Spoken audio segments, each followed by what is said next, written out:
Jam 8:05. Mungkin kita mulai pertemuan belajar tajwid hari ini. Assalamualaikum warahmatullahi wabarakatuh. Selamat malam teman-teman. Terima kasih sudah join buat pertemuan malam ini. Alhamdulillah belajar tajwid udah berlangsung sampai pertemuan ke-8. Dan insya Allah kemungkinan ini bakal menjadi pertemuan terakhir di belajar tajwid. Untuk ghoribnya sendiri masih belum tahu kita bakal dibuat pertemuan yang berbeda atau enggak. Mungkin bakal kita kabari selanjutnya. Mungkin sebelum teman-teman kita mulai materi, teman-teman bisa mengisi presensi di intip.in presensi belajar tajwid. Mungkin dari Richard bisa membantu share linknya di chat. Sebelum kita memulai materi hari ini, mungkin kita berdoa dulu. Berdoa sebelum belajar. Rabbi zidni ilma warzuqni fahma waj'alni minas sholihin. Yang artinya yang kurang lebih, ya Allah tambahkanlah aku ilmu dan berikanlah aku rizki akan kepahaman dan jadikanlah aku termasuk golongan orang-orang yang soleh. Mungkin kita lanjut. Jadi materi hari ini yaitu terakhir bagian dari mad far'i yang kalau tidak salah ada 13 bagian.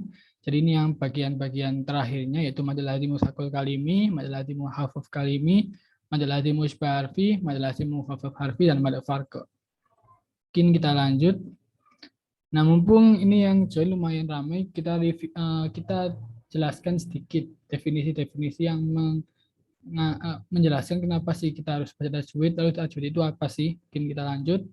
Jadi tajwid secara sederhana itu ya ilmu yang mempelajari bagaimana kita membunyikan atau mengucapkan huruf-huruf hijaiyah.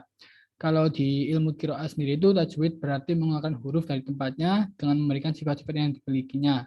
Dari bahasa Arabnya, tajwid itu berasal dari kata jawada, yujawidu, tajwidan, yang artinya bagus atau indah. Nah, lalu kenapa kita harus belajar tajwid? Nah, dari poin-poin yang kita tulis ini mungkin masih belum secara lengkap keseluruhan, tapi pada intinya ada 4 poin, yaitu memperbaiki bacaan Al-Quran, yang pastinya kan dengan kita belajar tajwid, kita jadi tahu bacaan Al-Quran yang benar itu seperti apa, dari panjang pendek, makhorijul huruf, dan semacamnya, lalu menghindari terjadinya perubahan makna bacaan karena kesalahan membaca. Sebenarnya tidak semua salah membaca itu bisa mengubah makna, tapi kemungkinan bisa mengubah makna jika ada bahasa Arab lain yang kita salah membaca itu ada bahasa Arab itu tuh. Jadi nggak semua, tapi kemungkinan ada gitu. Lalu yang ketiga itu memudahkan untuk menghafal Al-Quran. Tentunya ketika kita mau menghafal Al-Quran kan kita ya, harus bisa membacanya dengan benar dan baik gitu. Tapi kalau misalnya kita menghafal tapi bacaan kita masih salah, ya nanti bakal mengulang-ulang lagi. Soalnya harus memperbaiki bacaan terlebih dahulu. Dan yang poin keempat yaitu syarat menjadi imam sholat. Soalnya ketika kita menjadi imam, kita harus tahu bahwa bacaan, terutama bacaan wajib seperti surah Al-Fatihah, itu kan harus benar semua makhorijul huruf dan panjang pendeknya. Kalau salah kemungkinan sholatnya bakal nggak sah. Mungkin kita lanjut. Jadi untuk review pertemuan 2 minggu lalu lebih tepatnya, mungkin dari teman-teman ada yang belum sempat join, jadi kita review sebentar. Jadi beberapa pertemuan terakhir ini kita membahas dari 13 macam mendaftar ini. Yang pertemuan itu yang pertama ada pembagian 4, kalau nggak salah, mada wajib mutasim, mada jais mufasil, mada alif sukun, sama ada iwat. Terus yang 2 minggu lalu itu yang mada sila, mada badal, mada tamkin, mada lin. Lalu yang minggu ini yang sekarang ini yang 5 sisanya. Nah, untuk mada iwat itu secara bahasa itu tanwin, ganti tanwin gitu. Nah, kalau dari dalam ilmu tajwid, kata yang berakhiran fathatain atau fathah tanwin dibaca wakof selain tak marbuto. Jadi kalau kita melihat ada kata yang dibaca wakof dan dia, mungkin aku buat dasar. Nah, jika ada kata lalu dia wakof dan dia bentuk aslinya ada tasdidnya, maka maksud saya tanwinnya, maka tanwinnya akan hilang gitu. Jadi dibacanya aslinya afwajan, jadi afwaja. Nah, panjangnya itu 1 alif atau 2 harokat. Nah, pengecualian kalau tak marbuto nggak termasuk dalam mad iwad. Jadi kalau misalnya akhirannya itu berupa tak marbuto yang tak bundar gini atau tak yang melengkung gini, itu nggak termasuk ke mad iwad. Jadi semua huruf selain tak marbuto yang berfathah tanwin dan dia wakof, maka dia mad iwad. Lanjut. Lalu mada sila mungkin kita lanjut langsung ke kosiro sama tawila, jadi terbagi menjadi 2. Yang mada sila kosiro ini hak domir. Jadi kalau mungkin kita kalau ada teman-teman pernah belajar nahwu, jadi ada hak kata ganti orang ketiga gitu. Jadi kalau dalam bahasa Indonesia kayak nya, padanya, dirinya, olehnya. Nah itu katanya nya itu dalam bahasa Arab. Kalau orang laki-laki satu orang itu berupa huruf H. Jadi ada bisa hu, bisa hi, tergantung huruf sebelumnya. Kalau kasroh berarti hi, kalau sebelumnya doma berarti hu. Ini mungkin intermezzo sedikit mengenai nahu, biar ke gambar gitu. Nah, kalau mad sila kosironya sendiri itu maknanya hak domir itu sebelum dan setelah huruf hak domir itu dia ada huruf hidup atau bukan sukun. Jadi kita lihat di contohnya, hak domir ini sebelumnya itu hurufnya hidup bukan sukun dan setelahnya juga huruf hidup bukan sukun. Maka dia masuk ke mad sila kosiro. Jadi kalau dibaca di robbihi lakanud fa ummuhu hawiyah walam yakullahu kufuwan ahad.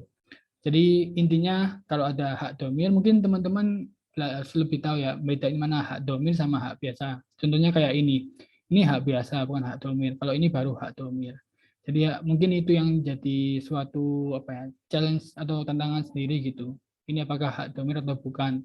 Kalau sudah yakin itu hak domir, maka dia sebelumnya itu huruf hidup enggak. Kalau hidup, dia di setelahnya. Kalau setelahnya huruf hidup enggak. Kalau hidup berarti mad sila kosiro hukumnya. Oke, lanjut. Lalu mad sila tawilah.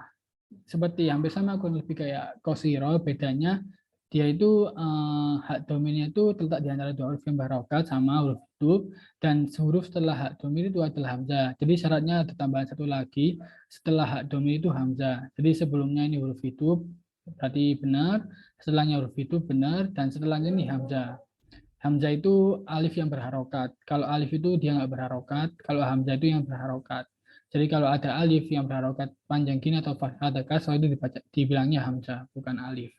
Nah, contohnya ini mad sila tawilah. Jadi setelahnya huruf hidup berupa hamzah. Dibacanya min dunihi aliha. Jadi dia lebih panjang. Makanya tawilah kan berarti dalam arti bahasa Arab secara sederhana itu panjang. Kalau qasira itu pendek. Jadi kalau ini malahu idza tarodda, malahu akhlada. Jadi bacanya lebih panjang. Mungkin bisa sampai 4 ketukan atau 6 ketukan gitu. Oke, kita lanjut. Yang review pertemuan sebelumnya juga ada mad badal. Kalau secara bahasa itu badal itu artinya ganti, yaitu mengganti hamzah sukun menjadi mad. Jadi dalam ilmu tajwid mad badal itu hamzah dibaca panjang karena setelahnya ada huruf mad dan setelah mad itu tidak ada hamzah atau sukun. Jadi kalau kita gambarkan mad itu maksudnya mad tobi'i. Jadi kan mad tobi'i itu dhamma bertemu waw, fathah bertemu alif, ya kasrah bertemu ya. Nah, di sini kita lihat ada hamzah, dia berharokat dhamma, lalu dia bertemu waw, maka dia kan ini mad tobi'i tapi berhubung berupa hamzah, maka dia masuk ke mad badal. Jadi kurang lebih gitu. Jadi mad badal itu hamzah yang bermad tobi'i mungkin secara sederhananya. Jadi ini hamzah, kasro, lalu ada ya sukun, dia dibacanya mad badal, bukan mad tobi'i. Bentar, izin lift, bentar.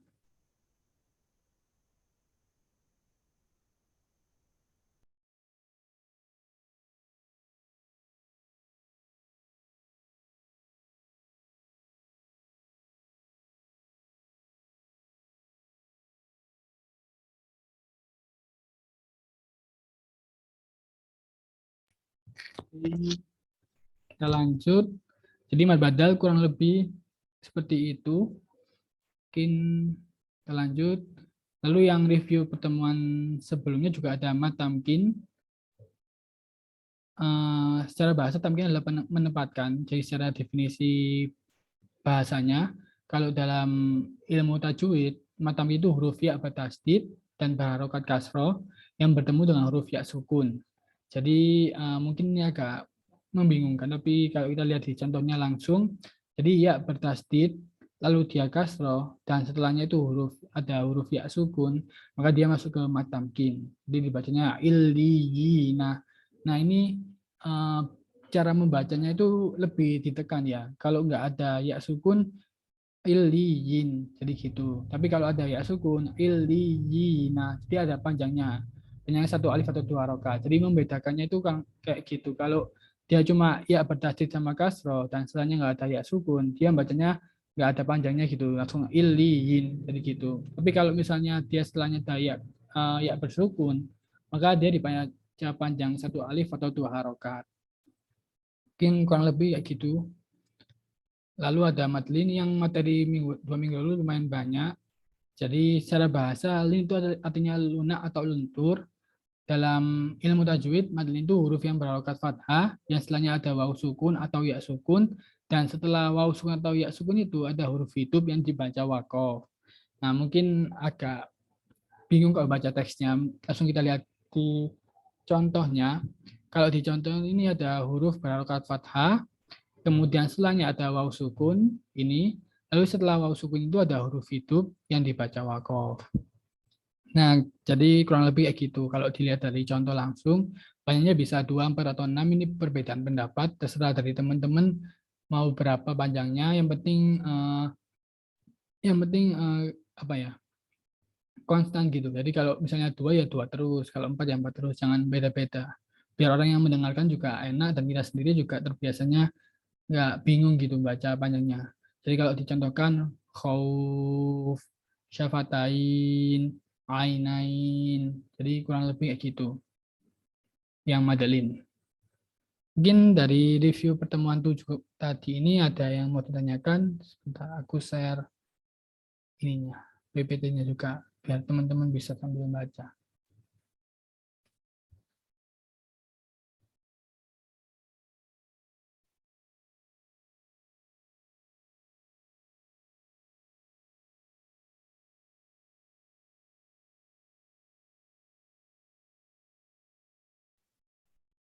Kalau nggak ada yang ditanyakan, mungkin kita lanjut ke materi pertemuan hari ini, yaitu materi lazim musakol kalimi dan 4 materi lainnya.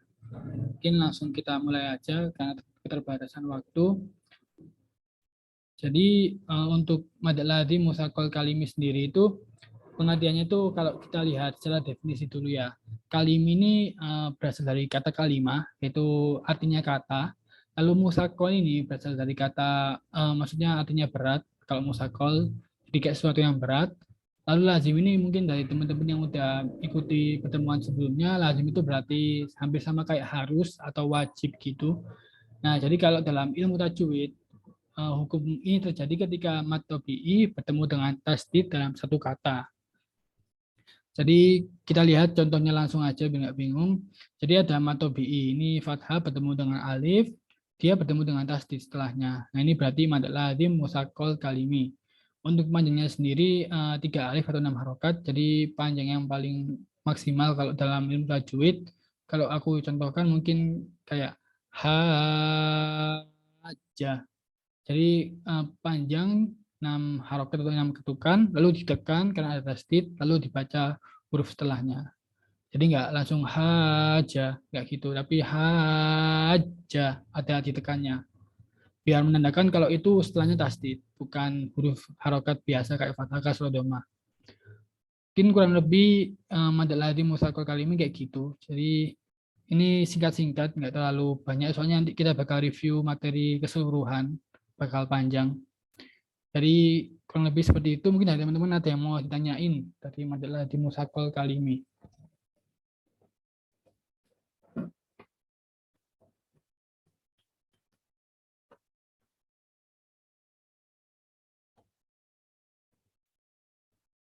Oke, karena nggak ada yang ditanyakan, kita lanjut. Jadi sekarang yang majalah di Mukhafaf Kalimi. Apa itu? Jadi kalau kita definisiin perkatanya itu mukhafaf itu ringan. Lalu kalimi tadi itu kata, mad lazim itu harus atau wajib gitu. Kalau dalam ilmu tajwid, hukum ini terjadi ketika mad tabi'i bertemu dengan sukun dalam satu kata. Jadi yang pertama kita harus tahu ini satu kata atau bukan. Jadi harus punya perbendaharaan bahasa Arab. Kalau nggak tahu kan agak bingung ini satu kata atau bukan. Contohnya ini al-an ini artinya kurang lebih sekarang gitu dalam bahasa Arab. Nah, kebetulan di Al-Qur'an contoh mad lazim mukhafaf kalim itu dari yang aku cari-cari di buku dan di internet itu cuma satu contoh aja gitu di surat Yunus ayat 51 dan 91. Jadi kalau kita lihat dia mat tabi'i fathah bertemu dengan alif, lalu dia bertemu setelahnya dengan sukun dalam satu kata. Ini satu kata, bukan kata yang berbeda. Kalau kita baca, maka ini 6 harokat. Berarti hampir sama kayak musakol kalimi, nah kurang lebih seperti itu. Jadi kalau musakol kalimi itu dia matobi bertemu dengan tasdid dalam satu kata, makanya dikatakan musakol berat, soalnya tasdid kan kayak sesuatu yang berat gitu ditekan. Sedangkan mukhafaf kalimi dia bertemu matobi bertemu dengan sukun dalam satu kata, dikatakan ringan, soalnya sukun itu kan ringan, nggak perlu ditekan. Nah mungkin dari teman-teman ada yang ditanyakan dari kedua itu musakol kalimi dan mukhafaf kalimi.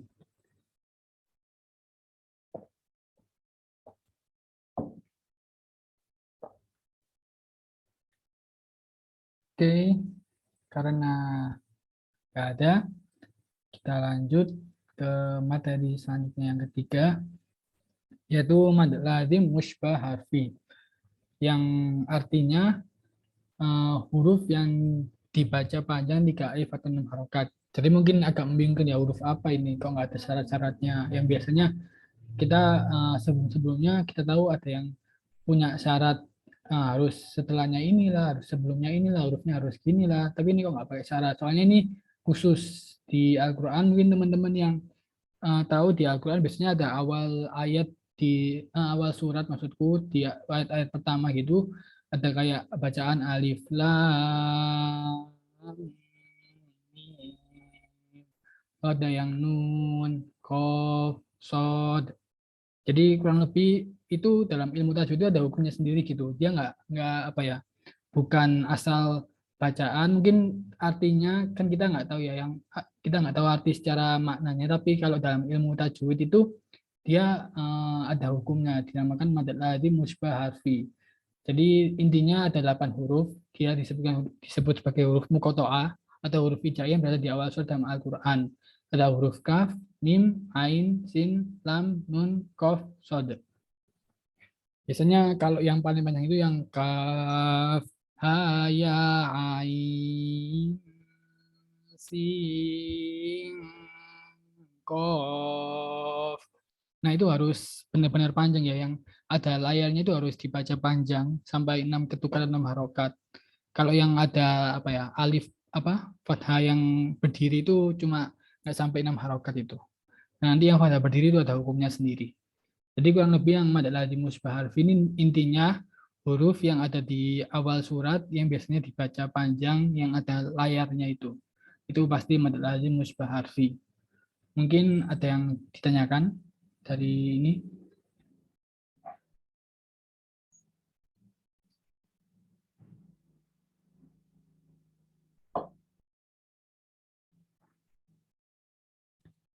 Oke, karena belum ada, kita lanjut lagi. Nah, ini yang pasangannya mad lazim mukhaffaf harfi. Oh ya, musybah itu sendirinya hampir sama kayak maksudku maknanya itu hampir sama kayak musakol secara bahasa. Intinya ya berat gitu. Beratnya dalam artian ya panjangnya itu yang membuat terlihat berat. Jadi kita lanjut ke mukhaffaf harfi. Kalau mukhaffaf ini yang fathah panjang itu yang apa namanya? Aku lupa namanya ini. Intinya yang dibacanya cuma 2 harokat. Kalau hurufnya dia cuma ada 5. Kalau tadi 8 ini cuma 5. Ada haf, maksudku ha, ya, to, ha, sama ro.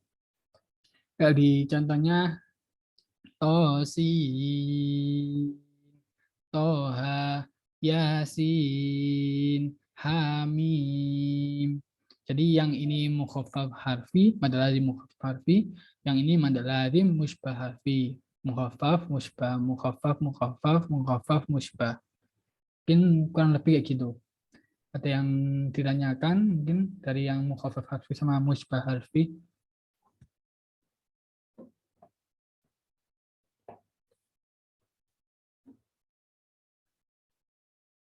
Oke, belum ada. Oke, belum ada. Kita lanjut dan ini yang terakhir dari bagian dari mad far'i yang 13. Ini yang ke-13 yaitu mad farqa. Apa itu mad farqa? Jadi mad farqa itu mad badal yang bertemu dengan tasdid. Mungkin kita review dulu mad badal itu apa. Mad badal itu hamzah yang dibaca panjang karena setelahnya ada huruf mad dan setelah mad ya ada hamzah atau sukun. Yaitu hamzah yang ada mad tabi'i dan setelah ini tidak ada hamzah atau sukun lagi. Nah, itu mad badal. Nah, terus sekarang masuk ke sini, mad badal bertemu dengan tasdid. Jadi anggapannya yang setelahnya tidak ada hamzah dan sukun, ini setelahnya itu adanya ada tasdid. Nah, itu baru masuk ke mad farqa. Jadi kalau dia bukan tasdid, dia masuk ke mad badal. Tapi kalau setelahnya dia tasdid, dia masuk ke mad farqa. Contohnya ini, dia itu hamzah, kalau ada fathah, kalau ada alif, maka mad tabi'i. Tapi setelahnya kemudian tasdid, dia masuknya ke mad farqa. Bukan mad tabi'i, bukan mad badal. Kalau panjangnya itu 6 harokat, jadi dibaca panjang. Kalau aku contohin, ada ini hampir sama yang musakol tadi, musakol kali ini ada penekanan di bacaan tasdidnya. Jadi biar membedakan kalau ini tasdid, bukan fathah biasa. Oke, mungkin itu sih yang materi minggu ini.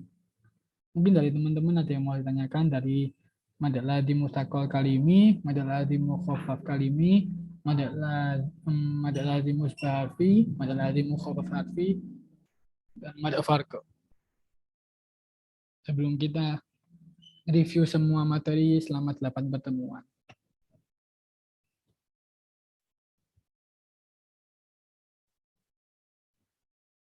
Aku tunggu sampai 8.28 sambil aku tunggu teman-teman bisa buka link ini built-in Mindmap Belajar Tajwid KMI. Mungkin bisa minta tolong di-share di chat.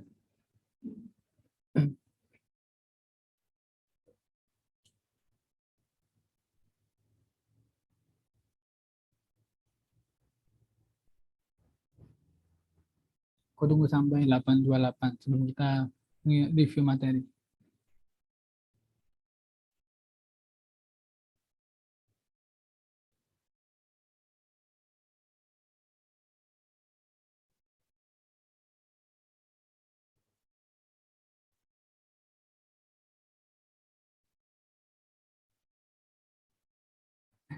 Oke, aku dapat chat dari seorang mau minta di-review materi barusan. Oke, kita review lagi ya. Sebenarnya emang hukum mat ini banyak, tapi apa namanya intinya itu nggak terlalu rumit gitu. Maksudnya kita bedain setiap mat itu tinggal kita mau mencoba sama menghafalkan sih. Jadi kalau musakol kalimi intinya mat tabi'i bertemu dengan tasdid dalam satu kata itu musakol kalimi. Lalu mukhaffaf kalimi itu mat tabi'i bertemu dengan sukun dalam satu kata. Jadi musakal kalimi bertemu dengan tasdid dalam satu kata, mat tabi'inya ini bertemu dengan sukun dalam satu kata, yang mukhaffaf kalimi ini akan membedain ada mat tabi'i sama tasdid. Dia berarti masuk ke musakal kalimi. Oh iya, kalau mad farqa kan dia hamzah ya. Jadi dicek dulu kalau dia hamzah mat tabi'inya berarti maksudnya itu mad farqa, bukan mad lazim musakal kalimi. Soalnya mad lazim musakal kalimi itu hurufnya random, terserah huruf apapun, pokoknya dia ada mad tabi'i bertemu dengan tasdid. Sedangkan ini kan dia hamzah yang bermad tabi'i bertemu dengan tasdid. Itu mad farqa. Lalu mad lazim musybah harfi, dia intinya ya apa awal ayat di setiap surat yang mungkin yang kita sering temui yang ada layar-layarnya gitu hurufnya. Mungkin aku sebutnya layar ya, soalnya kayak aksara Jawa kan disebutnya layar kalau nggak salah. Nah, jadi ada hurufnya ada 8, kaf, mim, ain, sin, lam, nun, qaf, shad. Jadi ini sebenarnya ini nggak perlu dihafal sih. Intinya kalau ada huruf yang di awal surat yang dibaca panjangnya ada layarnya itu dia masuk ke musbah harfi. Lalu yang mukhaffaf harfi yang dibaca pendek yang ada fathah berdiri itu masuk ke mukhaffaf harfi masuk ke mukhaffaf harfi. Dia yang fathah berdiri dibacanya 2 harokat. kurang lebih seperti itu. Jadi ini matobi istilahnya tasdid, matobi istilahnya sukun, ini yang layar-layar, ini yang alif-alif panjang. Mungkin kalau inti-intinya ya, ini yang alif bermatobi, hamzah bermatobi istilahnya tasdid. Itu intinya. Oke. Oke, karena sudah bentar aku ganti share screen-nya. Sekarang kita nge-review selama, sorry. Selama 8 pertemuan kemarin kita belajar apa aja sih? Mungkin dari teman-teman ada juga yang belum sempat join. Monggo kalau mau buka linknya atau lihat dari sini juga boleh. Jadi selama 8 pertemuan yang kurang lebih bulan apa ya mulainya ini ya? Kayaknya Mei deh, setahu aku Mei atau akhir April mungkin. Sampai sekarang bulan Juli sempat ada beberapa pertemuan yang ditunda, dibatalkan soalnya ada EAS, FP dan semacamnya sama Idul Fitri Idul Adha. Jadi sekarang ini insya Allah ini pertemuan terakhir buat belajar tajwid. Jadi pertemuan pertama kemarin sama pertemuan kedua itu bahasnya guna, hukum sukun sama hukum sukun. Jadi mungkin kita bahas satu-satu ya. Guna itu definisinya itu huruf nun bertasdid atau mim bertasdid. Jadi setiap ada nun yang bertasdid atau mim bertasdid, dia itu pasti masuk guna. Jadi kurang lebih seperti itu untuk guna. Lalu kita lanjut, hukum nun sukun atau tanwin, dia terbagi menjadi 5. Jadi ketika ada, mungkin maksudnya nun sukun atau tanwin itu apa? Dari teman-teman itu loh, ini jadi nun sukun, tanwin itu fathaten, kasroten, domaten, itu disebut tanwin. Nah, dia terbagi menjadi 5. Yang pertama idgham biguna. Idgham biguna itu apa? Nun sukun atau tanwin bertemu dengan huruf ya, waw, mim, dan nun. Jadi ketika ada nun sukun bertemu salah satu huruf ini atau fathaten bertemu salah satu huruf ini, kasroten, domaten bertemu salah satu huruf ini, maka dia masuk ke idgham biguna. Dibacanya melebur. Mungkin contoh-contohnya nggak bisa kami sebutkan semua, jadi kita sebutkan secara definisi saja. Kalau mau lihat detailnya bisa lihat di PPT. Linknya mungkin nanti ku share sama link recordnya juga sudah ada semua. Kita lanjut ke idgham bila guna. Kalau idgham bila guna, dia nun sukun atau tanwin bertemu dengan huruf lam atau ro. Dia dibacanya mantul gitu. Jadi nunnya hilang sama nun sukunnya juga hilang. Yang ini hilang, langsung masuk ke huruf ini lam atau ro. Lalu yang ketiga, ini nun sukun atau tanwin bertemu dengan ba. Jadi kalau nun sukun atau tanwin bertemu dengan ba, dia pasti masuk ke iklab. Lalu yang keempat, idhar, itu nun sukun atau tanwin bertemu dengan hamzah, ha, ain, goin, ha. Jadi kalau ada nun sukun atau tanwin bertemu dengan salah satu 6 huruf ini, hamzah, ha, ain, goin, ha, dia bakal dibaca jelas. Idhar itu makna bahasa Arabnya itu jelas. Lalu yang terakhir dari hukum nun sukun atau tanwin itu ada ikhfa. Jadi nun sukun atau tanwin bertemu dengan salah satu 15 huruf. Jadi kalau kita jumlahkan huruf ini 15, ini 6, ini 1, 21, 22, ini 2, 24, lalu ini 4, berarti kan 28. Jadi pas ini semua huruf hijaiyah terbagi ke 5 hukum nun sukun atau tanwin ini. Dan yang sisa dari hukum 4 atas ini masuk ke ikhfa. Jadi kalau kita tahu ada nun sukun atau tanwin, terus bertemu salah satu 15 huruf ini, dia pasti ikhfa. Mungkin cara ketahuinya, nggak perlu kita ngafalin 15 huruf ini, kita tinggal ngafalin yang 4 ini aja. Ya kalau bukan ya umimun, bukan lamro, bukan ba, bukan hamzah, ha, ain, goin, ha, berarti ikhfa. Jadi ngafalin yang itunya aja. Mungkin dari sini ada yang mau tanyakan nggak hukum nun sukun atau tanwin sebelum kita lanjut ke hukum nun sukun.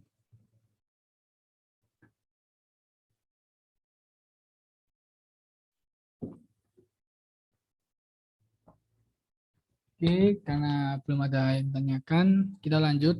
Hukum mim sukun terbagi menjadi 3. Yang pertama adalah idgham misli, atau mungkin ada yang dengannya idgham mimi, kurang lebih sama intinya. Jadi idgham misli itu mim sukun bertemu dengan huruf mim. Jadi kalau ada mim sukun bertemu dengan mim, itu pasti idgham misli. Terus kita lanjut ke ikhfa syafawi. Ikhfa syafawi itu mim sukun bertemu dengan huruf ba. Lalu ada idhar syafawi, mim sukun bertemu dengan selain huruf mim dan ba. Jadi sama seperti hukum nun sukun atau tanwin, semua huruf hijaiyah itu tercover di 3 hukum ini. Kalau nggak hukum idgham misli, ikhfa syafawi, idhar syafawi. Kalau nggak mim berarti apa? Kalau nggak mim, kalau nggak ba, berarti masuk ke izhar syafawi. Kalau mim idgham misli, kalau ba ikhfa syafawi. Jadi tinggal ngeceknya ya tinggal huruf-hurufnya itu. Ini selain ya, mim sukun bertemu dengan selain ba atau mim.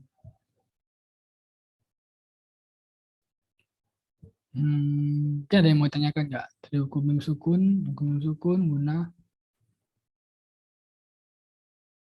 sebelum kita masuk review selanjutnya.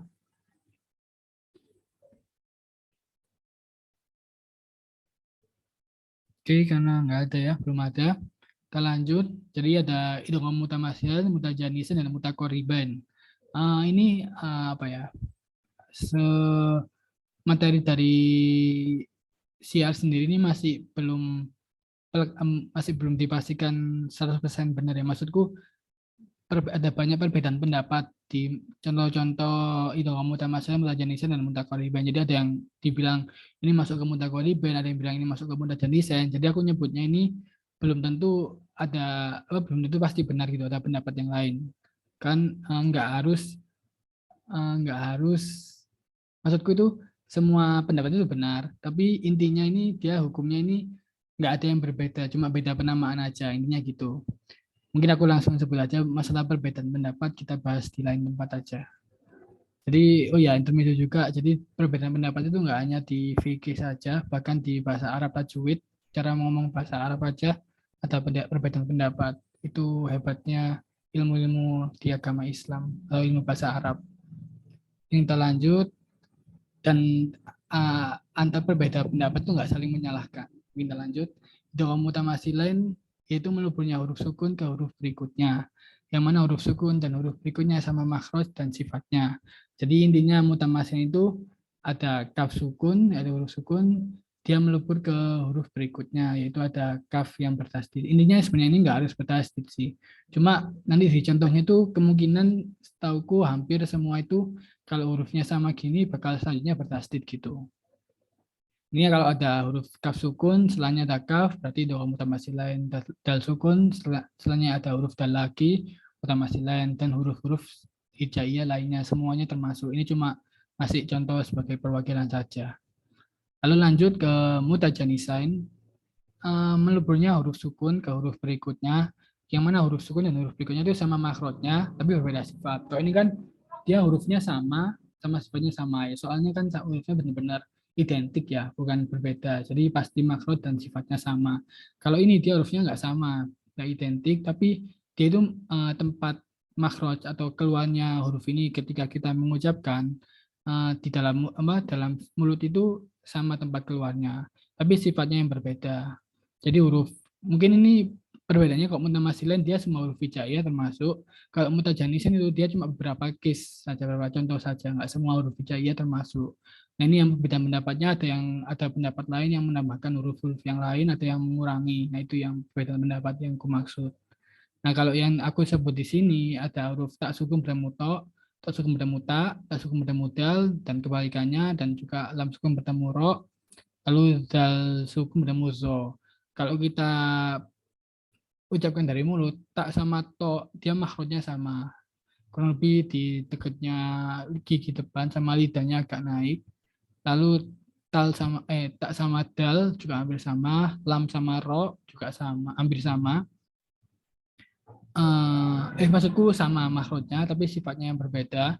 Lalu zal sama zo juga sama makhrajnya, tapi sifatnya berbeda. Sifatnya itu maksudnya zal itu lebih terlihat lebih ke meringis, bukan meringis sih, kayak biasa gitu. Kalau zo lebih mencucu, itu yang dimaksud dari sifat. Lalu kita lanjut, ini yang mutajanisen, dia makhrajnya sama, sifatnya berbeda. Lalu yang mutaqariban, dia itu melebur juga sama melebur, tapi huruf sukun dan huruf berikutnya itu makhrajnya cuma berdekatan gitu, bukan makhraj yang sama atau sifatnya yang berdekatan. Jadi nggak ada yang sama di antara makhraj atau sifatnya, cuma berdekatan saja. Contohnya yang aku pernah pelajari, jadi yang pernah aku pelajari mungkin ada pendapat lain yang menambahkan atau mengurangi, tapi yang pernah aku pelajari itu ada 3. Tak bertemu dengan zal, kof bertemu dengan kaf, Ba sukun bertemu dengan mim ini sukun ya. Sa sukun bertemu dengan dal, kof sukun bertemu dengan kaf, ba sukun bertemu dengan mim.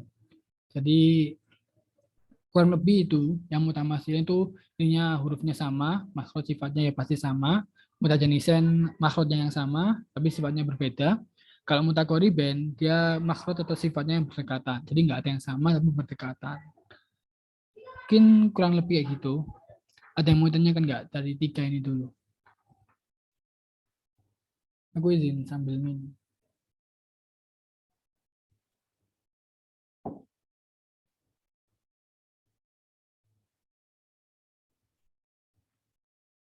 Oke, karena belum ada kita lanjut ke kolkola, lafzul jalalah sama asam sial komaria. Mungkin kalau lafzul jalalah dulu deh, biar nggak terlalu banyak. Jadi kolkola sendiri itu hurufnya itu yang pasti ada 5. Kufta bajim dal jika dibaca sukun. Jadi 5 huruf ini kalau dibaca sukun dia masuk kolkola. Dan tapi masuk ke kolkola mana? Sugro atau kubro.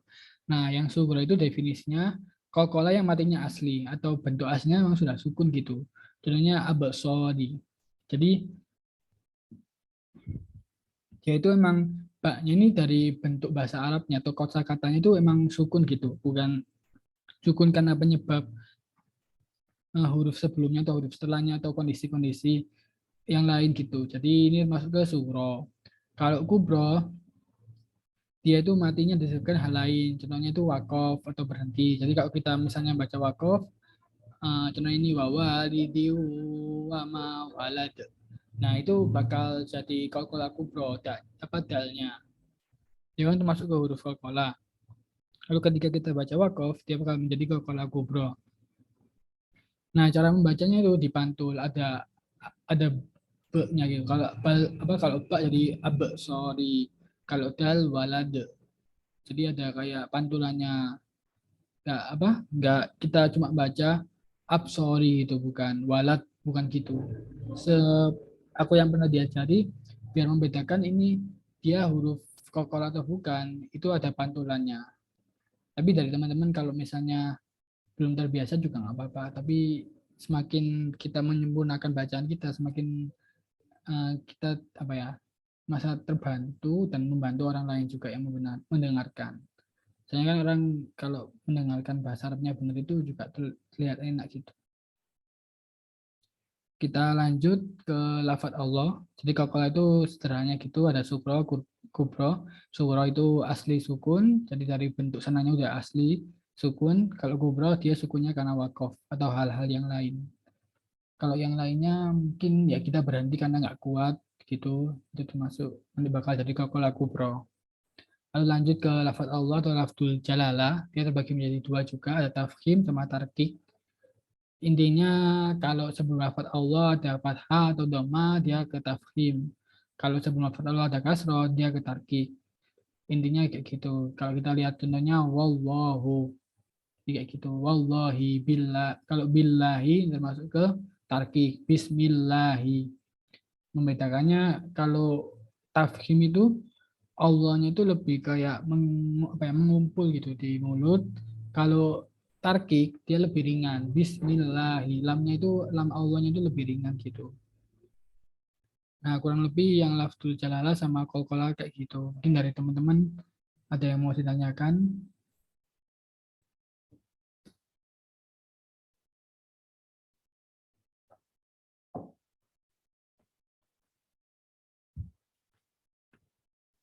Oke, karena belum ada, kita lanjut ke asamsia, komaria, sampai izhar wajib.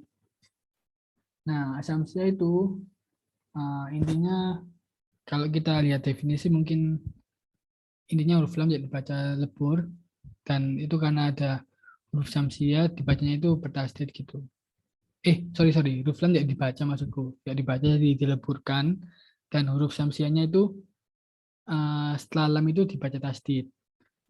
Kalau aku sederhananya ya pokoknya ada alif lam bertemu dengan salah satu huruf ini maka dia itu asamsia. Kalau aku biasanya ngafalnya gitu. Lalu gimana kita tahu ini asamsia atau alkomaria? Kita lihat di bacaannya atau di apa hurufnya. Kalau setelahnya itu tasdid berarti asamsia. Kalau setelahnya Setelahnya nggak ada tasdid, berarti dia al-qamariyah. Jadi untuk hurufnya dia ada 28 dibagi 2, 14. Asam itu tasa dal roza sin sin sod sin shin sod do lam nun. Kalau lamnya al-qamariyah hamzah ba oin ha jim kaf wau kho fa ain kof ya mim ha. Kurang lebih seperti itu. Jadi alif lam kalau nggak tasdid al-qamariyah, kalau tasdid asamsiyah. Kalau nggak ada harokatnya, kayak baca Arab gundul, berarti harus hafal Arab apa huruf-hurufnya. Kita lanjut ke idhar wajib. Idhar wajib itu definisinya itu hampir sama kayak ini ya, apa itu kombi guna. Tapi dia bedanya itu nun sukun atau tanwin bertemu dengan salah satu huruf ya atau waw dalam satu kata. Kalau idgham menggunakan nun sukun atau tanwin bertemu dengan ya waw mimun nggak harus dalam satu kata. Jadi perbedaannya di situ. Ini cuma ya waw aja. Kalau idgham menggunakan ya waw mimun dan ini harus dalam satu kata. Kalau idgham menggunakan terserah. Nah, di idhar wajib ini contohnya itu enggak, setahu di Al-Quran itu enggak banyak. Jadi emang ini kayak pengecualian gitu dalam bacaan hukum nun sukun. Setahu ada 4, ad-dunya, kinwanun, sinwanun, bunyanun. Jadi ini nun sukun bertemu dengan ya, nun sukun bertemu dengan wawu, nun sukun bertemu dengan wawu, nun sukun bertemu dengan ya. Ini sepertinya yang tanwin enggak ada kayaknya. Yang contoh tanwin bertemu dengan ya atau wawu dalam satu kata kayaknya enggak ada. Jadi kurang lebih seperti itu. Dan ini semua satu kata. Adunya itu satu kata, kinwanun satu kata, sinwanun satu kata, dan bunyanun satu kata. Nah, kurang lebih seperti itu untuk asamsia, komaria, sama idhar wajib.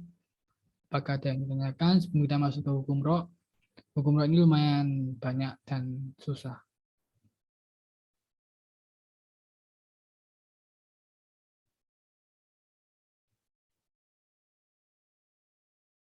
Oke, karena belum ada, juga waktu sudah semakin terbatas. Aku coba menjelaskan singkat-singkatnya aja ya. Jadi hukum roh ini ada 3. Sebenarnya aku dulu belajarnya cuma 2, tapi setelah cari-cari baca buku-buku bacaan sama internet, ini ada ketiga yaitu Jawazul Wajhain. Itu maksudnya kita boleh memilih kita bacanya nanti kondisinya ke lebih ke tafkhim atau tarkik, terserah kita. Jadi itu nggak ada hukum pastinya. Kita terserah memilih ke tafkhim atau ke tarkik. Kalau dari tafkim sama tarkiknya sendiri, dia terbagi, yang tafkim terbagi menjadi 6, tarkik terbagi menjadi 4. Yang Jawazul Wajhain terbagi menjadi 2. Nah, mungkin ini ku baca saja ya. Teman-teman kalau memahami lebih detailnya, bisa lihat di PPT-nya. Itu ada contohnya, ini belum sempat ditambahin contoh, nggak masalah. Jadi intinya tafhim terbagi menjadi 6, ada ro yang berharokat fathah atau fathaten, dia tafhim. Ro yang berharokat doma atau domaten, dia tafhim. Ro hidup, jadi dia berharokatnya selain sukun. Yang sebelum ro itu ada huruf mati, jadi huruf mati maksudnya berharokat sukun. Dan selain ya, jadi huruf mati itu huruf mati itu bukan ya gitu. Yang sebelum huruf mati itu ada huruf yang berharokat fathah atau doma dan dibaca kondisi wakof. Jadi ini lumayan pengkondisiannya kalau dalam bahasa apa codingannya if else-nya lumayan banyak. Mungkin kalau aku jelasin di sini terlalu panjang. Intinya teman-teman bisa lihat di PPT atau mendengarin rekamannya. Dengerin rekaman lebih mantap sih. Jadi ini ada roh hidup. Dia sebelum roh hidup itu ada huruf mati selain ya. Dan sebelum huruf mati itu ada huruf yang berharokat fathah atau dhamma. Jadi ada 3 pengkondisian, 2 sebelum yang kita cek. Harus kita cek kondisinya dibaca wakaf atau enggak. Baru dia masuk ke tafhim. Lalu yang tafhim yang keempat ada roh sukun. Yang sebelum roh sukun itu ada huruf yang berharokat fathah atau dhamma. Intinya kita cek rohnya itu sukun atau bukan. Oke, sukun. Terus kita cek sebelumnya. Hurufnya berangkat fathah atau doma. Oke, fathah. Oke, doma berarti tafkhim. Itu intinya. Lalu yang kelima, rok sukun yang sebenarnya dapat huruf hamzah wasol yang berharokat kasroh. Jadi kita lihat roknya sukun, terus masuk ke mana? Dia itu sebelumnya ada hamzah wasol enggak? Lalu hamzah wasolnya kasroh enggak? Kalau iya terpenuhi semua berarti tafkhim. Nah, hamzah wasol itu hamzah yang apa? Yang apa ya? Ada hamzah wasol sama hamzah koto. Hamzah wasol ini apa yang kalau kita baca sambung, seingatku itu nggak dibaca hamzanya. Kalau hamzah koto itu hamzah asli, ini hamzah koto itu hamzah asli.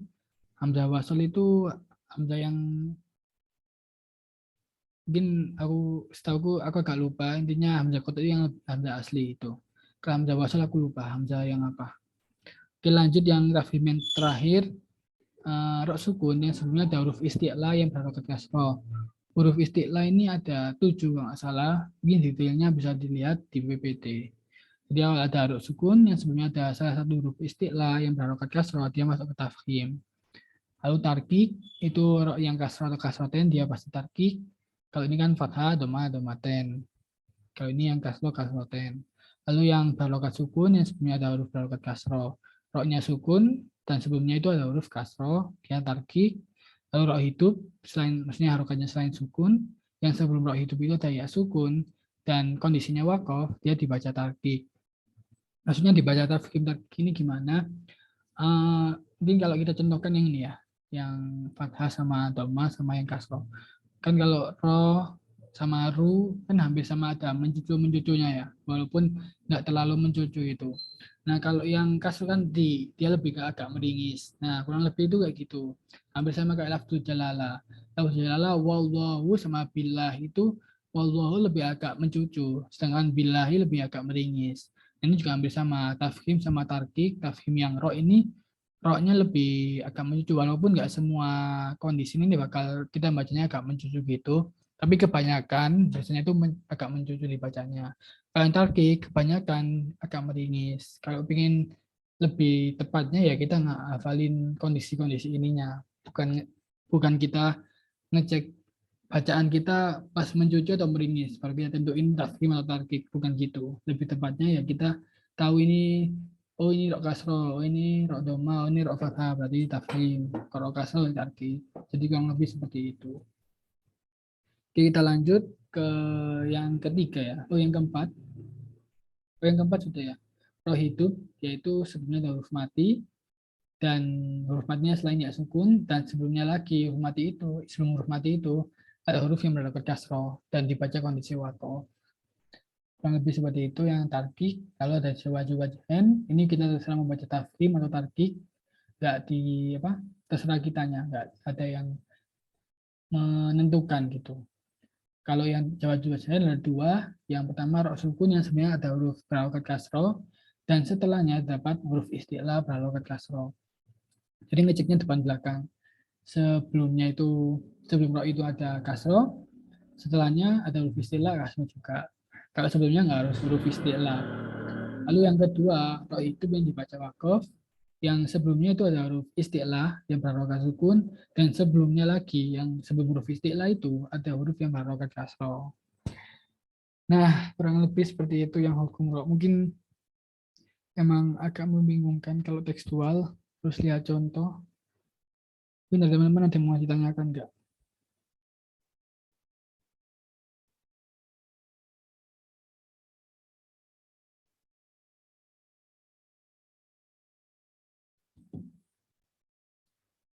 Oke, nggak ada ya.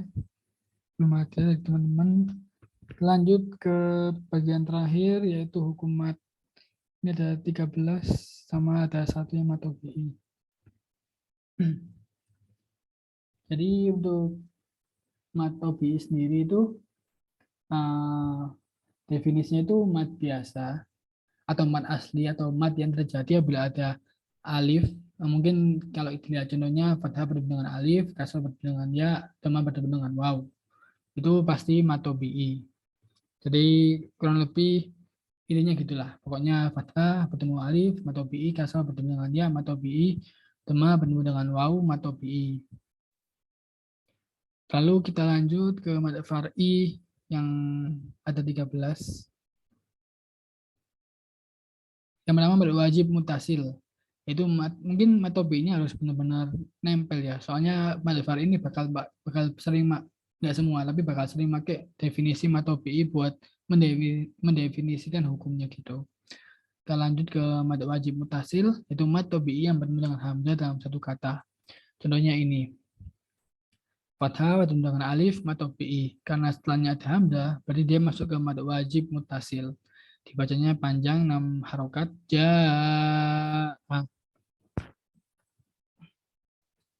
Kita lanjut. Oh ya, ini satu kata. Ja'a itu dalam bahasa Arab artinya datang.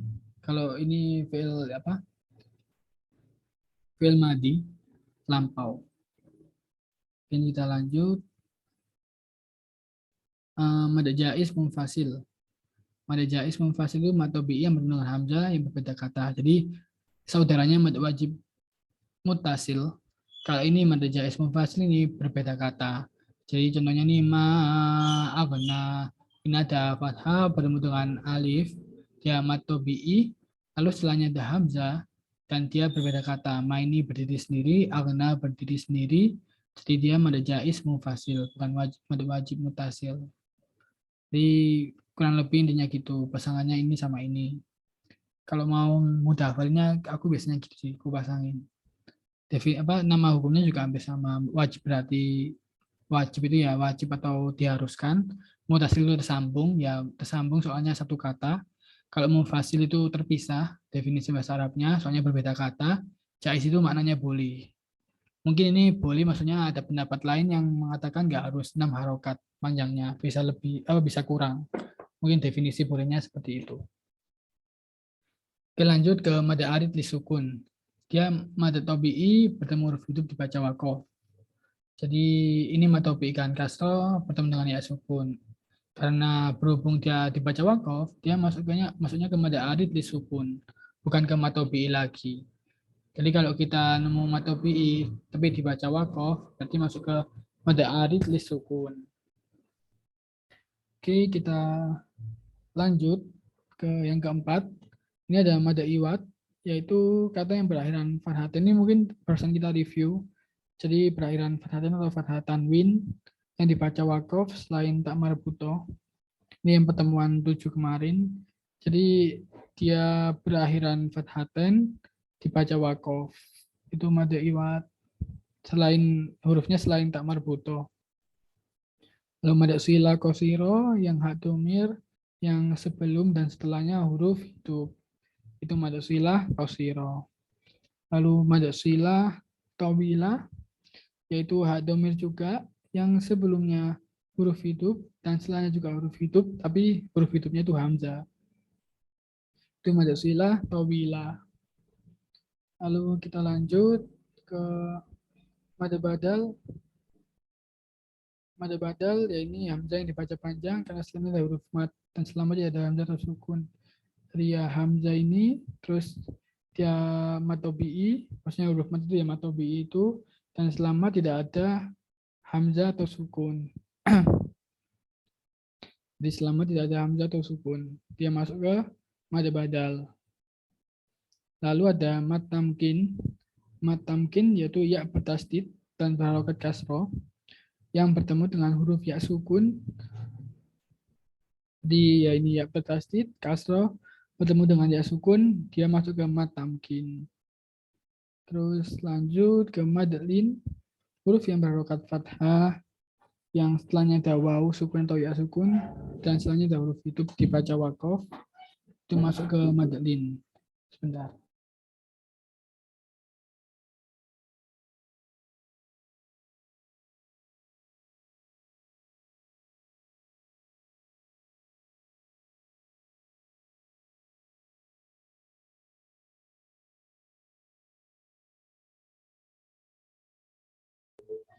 Oke, kita lanjut. Yang mad lin ini huruf yang berharokat fathah, dan setelahnya ada waw sukun atau ya sukun, dan setelahnya ada huruf hidup dibaca wakof. Huruf berharokat fathah, setelahnya ada waw sukun, dan setelahnya huruf hidup dibaca wakof. Itu mad lin. Huruf berharokat fathah, setelahnya ada ya sukun, setelahnya ada huruf hidup dibaca wakof. Itu mad lin. Jadi cek ini huruf hidup, setelahnya ya sukun, ya, setelahnya huruf hidup lagi, ya, setelahnya wakof, berarti mad lin. Lanjut ke materi yang pertemuan tadi barusan.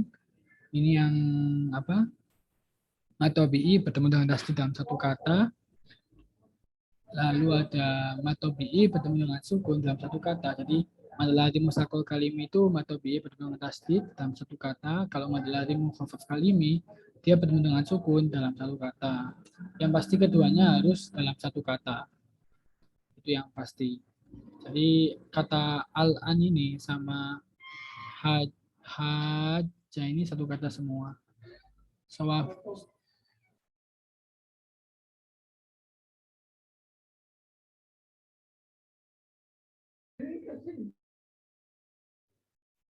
Jadi kurang lebih seperti itu yang mutlaqul kalimi itu tasdid dalam satu kata, ini sukun dalam satu kata. Lanjut ke musbah harfi. Ini ya tadi itu huruf yang di awal surat yang dibaca panjang, yang ada huruf muqatta'ah. Lalu ini yang 5 huruf yang 2 harokat, yang ini kalau ini yang layar, ini yang fathahnya fathah panjang, ada 5 huruf. Lalu yang mad farqa ini yang mad badal bertemu dengan tasdid. Kalau yang ini kan definisi mad badal sendiri kan ini hampir sama kayak mad tabi'i. Jadi kalau kita bandingin sama mushaf kalimi, dia bedanya itu satu kata dalam satu kata, kalau ini nggak dalam satu kata, dan dia mad badal itu berupa hamzah. Kalau ini kan nggak harus berupa hamzah. Mungkin itu dari review hasil dari 8 pertemuan materi yang telah dipelajari. Mungkin dari teman-teman ada yang ditanyakan atau ada yang masih dibingungkan, mumpung masih ada kesempatan.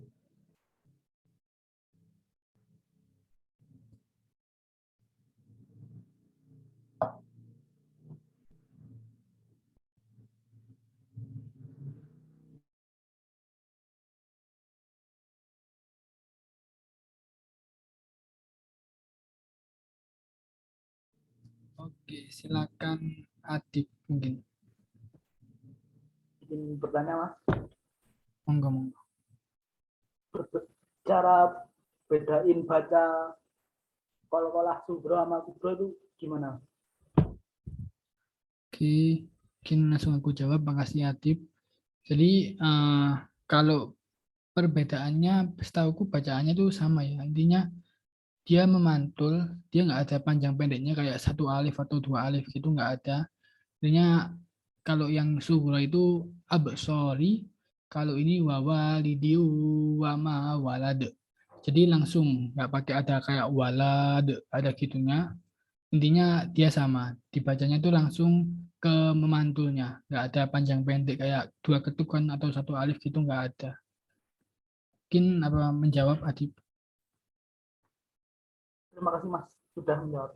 Oke, lanjut mungkin dari Arfi, monggo. Misi Mas izin bertanya. Gini, untuk matsilah, tawilah sama qasirah itu, yang tawilah itu kan panjangnya lebih dari 2 harokat. Karena bertemu hamzah, itu tergolong, maksudnya bisa digolongkan sebagai mad wajib mutasil atau enggak ya?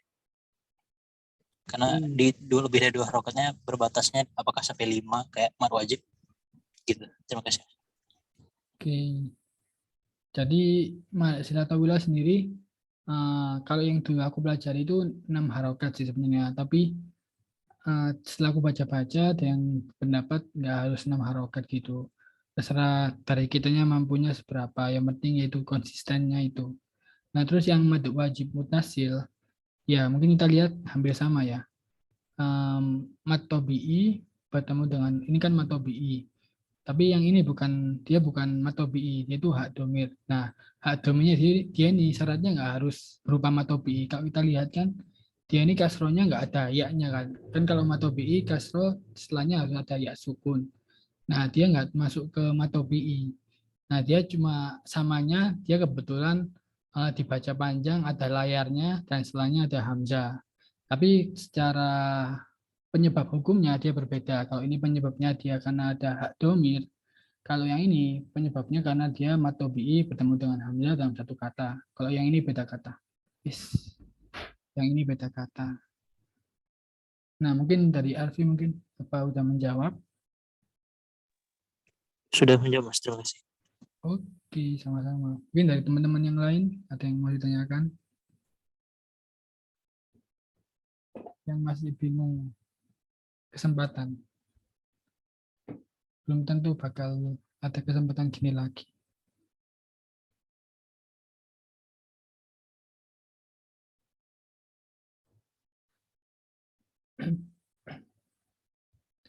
Oke, mungkin dari teman-teman nggak ada sebentar. Aku tak kembaliin ke PPT, berhubung udah juga jam 9 lebih ya. Nah, dari teman-teman ya bisa dicek lagi ya di link itu buat kalau mau review-review lagi. Dan juga bisa lewat ke record pertemuan Baca Tajwid. Juga kita, alhamdulillah kita record dan udah kita masukkan ke YouTube KMI dan sudah berupa playlist. Jadi udah terurut, tinggal mau nonton atau enggak itu aja sih. Memang panjang-panjang 1 jam semua rata-rata. Tinggal ya kita niat belajarnya seberapa gitu. Aku sendiri juga kadang nonton YouTube nggak bisa lama-lama. Mungkin linknya sudah sedia di bawah sini. Teman-teman bisa cek sendiri. Jangan lupa subscribe juga karena bakal banyak video KMI lainnya. Ada Karima, ada mentoring, dan semacamnya. Jadi yang belum sempat join bisa nonton. Bisa yang sebelum join bisa nonton dari recordnya. Oke, kita lanjut. Kalau oh ya kita jawab, apakah masih ada yang mau ditanyakan sebelum kita lanjut buat mengakhiri? Karena belum ada dan juga udah jam 9 lewat, kita minta tolong dari aku dari CR sama teman-teman CR yang lain, minta tolong teman-teman yang udah join buat ngisi feedback dan ini mungkin ya feedback terakhir, jadi semaksimal mungkin karena bakal menjadi acuan buat teman-teman CR buat kegiatan kedepannya gitu, biar kita semakin baik lagi. Mungkin aku tunggu sampai 9.08 sebelum kita tutup pertemuan malam ini.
Oke, berhubung udah jam 9.08, kita baca doa kafaratul majelis dulu. Subhanakallahumma wa bihamdika asyhadu an la ilaha illa anta astaghfiruka wa atubu ilaik. Terima kasih teman-teman. Ini mungkin sampai jumpa di pertemuan selanjutnya. Belum tahu ya. Soalnya ini Gorib belum ada memang materinya. Jadi masih aku dan teman-teman CR mau diskusikan dulu mau ada pertemuan lagi atau enggak. Intinya terima kasih yang udah join pertemuan malam ini. Nanti insya Allah record malam ini bakal segera diupload dan dikabari di grup. Aku tutup. Wassalamualaikum warahmatullahi wabarakatuh. Monggo teman-teman kalau yang mau live.